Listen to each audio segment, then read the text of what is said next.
सकते हैं वो कानून से ऊपर हैं क्या तेजस्वी? उनके पूज्य पिता जेल चले गए, पूज्य पिता सदा याफ्ता हो गए, तो तेजस्वी यादव क्या कानून से ऊपर हैं? जो देश का कानून तोड़ेगा वो जेल जाएगा। इसमें 16 घंटे लड़के लड़कियां मेहनत करते हैं, और उसमें यदि आप गोरख धंधा करके, पेपर लीक करके, खरीद बिक्री करके सॉल्वर गैंग से ले आते हैं, तो ये तो मतलब मजाक है नहीं। सुप्रीम कोर्ट तेजस्वी यादव का ओएसडी है प्रीतम, प्रीतम का करीबी है ये सिकंदर यदुवंशी।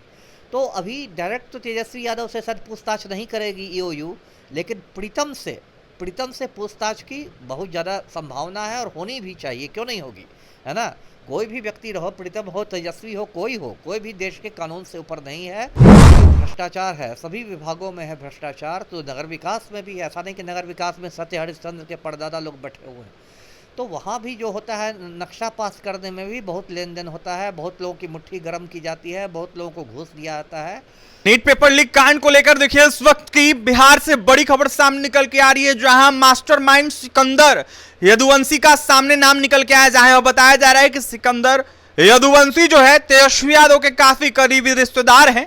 ऐसे हमारे साथ बात करने के लिए बिहार के पूर्व आईपीएस रह चुके अमिताभ कुमार दास से जुड़ेंगे, बात करेंगे। अमिताभ दास जी, कैसे देख रहे हैं? सिकंदर यदुवंशी का नाम आ रहा है, तेजस्वी यादव के काफी करीबी रिश्तेदार बताए जा रहे हैं, और नीट पेपर लीक मामले को देखते हुए कई सारे उनके ऊपर आरोप लगे हैं, और कहीं ना कहीं जब सरकार में थे तेजस्वी यादव तो उनको कई सारा विभाग दिया था। देखिए, मैं दर्शकों को ये पूरा मामला बताता हूँ। मामला है क्या, ये तो नीट परीक्षा हुई थी 5 मई को। उस परीक्षा के समय पेपर लीक का बहुत हल्ला उठा था। फिर परीक्षा का जब रिजल्ट निकला 4 जून को, तो वो रिजल्ट भी बहुत विवादित हुआ, और सुप्रीम कोर्ट में वो मामला अभी लंबित है। 8 जुलाई को अगली सुनवाई है सुप्रीम कोर्ट में। उसमें लगभग 1500 लड़के लड़कियों के पुनर्परीक्षा का भी आदेश दिया है 23 जून को। संक्षेप में समझिए कि नीट परीक्षा जो है वो बहुत ज़्यादा विवादों के घेरे में है। अब देखिए, इसमें एक गिरफ्तारी की है ईओयू ने, तो बिहार पुलिस की आर्थिक अपराध इकाई है, और गिरफ्तारी हुई है उस शख्स का नाम है सिकंदर यदुवंशी। अब ये सिकंदर यदुवंशी के बारे में थोड़ा जानते हैं। ये जो है ये जल संसाधन विभाग में जूनियर इंजीनियर था। जूनियर इंजीनियर जिसको हिंदी में कहते हैं कनीय अभियंता, तो जल संसाधन विभाग में था जूनियर इंजीनियर। उसके बाद हुआ 2021 के आसपास इसको प्रतिनियुक्त कर दिया गया, मतलब डेपुटेशन हो गया इसका नगर विकास विभाग में। सरकार को है प्रतिनियुक्ति का अधिकार, तो इसकी प्रतिनियुक्ति हो गई नगर विकास विभाग में। उसके बाद इधर अरवल जहानाबाद की तरफ रहा। उसके बाद क्या हुआ कि इसको दानापुर खगौल की तरफ इसकी तैनाती कर दी गई। अब देखिए इसमें खेल कैसा हो रहा है, खेल को समझिए। ये तेजस्वी यादव हैं, अभी विपक्ष के नेता हैं, पहले उप मुख्यमंत्री भी थे बिहार के। इनका एक ओएसडी है, उसका नाम प्रीतम है। अब ये बात आ रही है, मैं इसकी पुष्टि नहीं कर रहा, लेकिन ये बात आ रही है कि ये प्रीतम का करीबी है, सिकंदर यदुवंशी संभवतः रिश्तेदार भी है। मतलब तेजस्वी के ओएसडी ने इसको दानापुर खगौल में लाके बैठा दिया नगर विकास विभाग में। अब आप जानते हैं कि इधर पटना में दानापुर की तरफ, खगौल की तरफ, इस सब की तरफ कितना ज़्यादा बिल्डिंग, नई नई इमारतें बन रही है। मेट्रो का भी काम हो रहा है। मेट्रो का काम हो रहा है, मतलब जिधर जाइएगा उधर ही लगता है कि कुछ इमारत खड़ा हो रही है, हो रही। और जितनी भी इमारतें खड़ा होती है, कुछ भी होती है, तो उसमें नक्शा पास कराया जाता है। नक्शा पास करने के बाद ही बिल्डर उसमें इमारत बना सकता है। अब देखिए, जो भ्रष्टाचार है, सभी विभागों में है भ्रष्टाचार, तो नगर विकास में भी है। ऐसा नहीं कि नगर विकास में सत्य हरिश्चंद्र के परदादा लोग बैठे हुए हैं, तो वहाँ भी जो होता है नक्शा पास करने में भी बहुत लेन देन होता है, बहुत लोगों की मुट्ठी गर्म की जाती है, बहुत लोगों को घूस दिया जाता है। और उसमें जो 2 नंबर के बिल्डर होते हैं वो ऐसा ऐसा नक्शा भी पास करवा लेते हैं जो मतलब अवैध है, गैर कानूनी है। मान लीजिए, मैं एक उदाहरण देता हूँ कि मान लीजिए 20 फीट चौड़ी सड़क होनी चाहिए वहाँ पर, या यदि 4 मंजिला इमारत है तो कम से कम उसमें लिफ्ट की व्यवस्था होनी चाहिए। इस तरह के बहुत सारे कायदे कानून हैं। लेकिन यदि बिल्डर चलता पुर्जा रहा और उसने मतलब इन लोगों को घूस दे दिया, मुट्ठी गर्म कर दी, है ना, तो उसके बाद क्या होता है कि उल्टे सीधे नक्शे भी पास होते हैं। बाद में कोई मकान ध्वस्त होता है, कई लोग मरते हैं, घायल होते हैं, बहुत हंगामा होता है, और ये लोग पतली गली से निकल जाते हैं। तो साफ बात है कि एक ही आदमी को क्या वो, मतलब एक सीधा सवाल है, मेरा सवाल है, पूरा बिहार पूछ रहा है कि क्या भाई सिकंदर यदुवंशी में क्या था? उसको क्या सुरखाब के पंख लगे हुए थे? इतने बड़े काबिल आदमी थे कि उनको पहले जल संसाधन विभाग से उनको ले आया गया नगर विकास विभाग में, फिर नगर विकास विभाग में भी उनको दानापुर ले आया गया। तो क्या सबसे बड़े काबिल वही थे जूनियर इंजीनियर में? तो इससे लगता है कि दाल में कुछ काला है।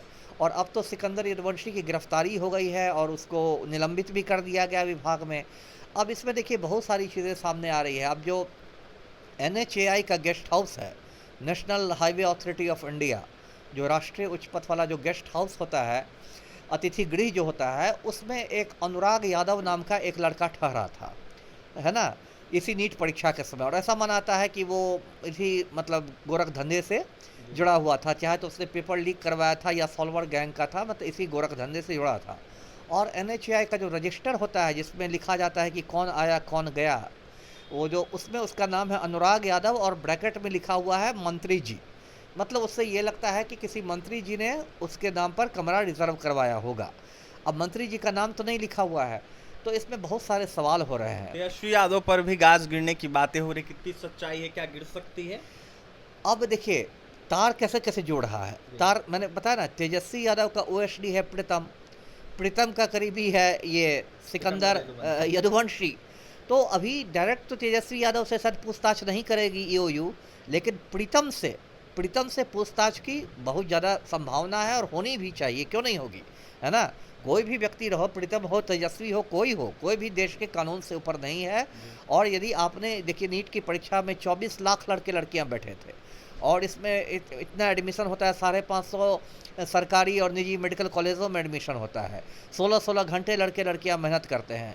और उसमें यदि आप गोरख धंधा करके, पेपर लीक करके, खरीद बिक्री करके, सॉल्वर गैंग से ले आते हैं, तो ये तो मतलब मजाक है नहीं। सुप्रीम कोर्ट को पता चल जाएगा तो इन लोग सबको टांग देगा सुप्रीम कोर्ट। तो अभी मुझे लगता है, मैं मांग भी करूंगा आपके चैनल के माध्यम से कि EOU को सिकंदर यदुवंशी से तो पूछताछ करनी ही चाहिए।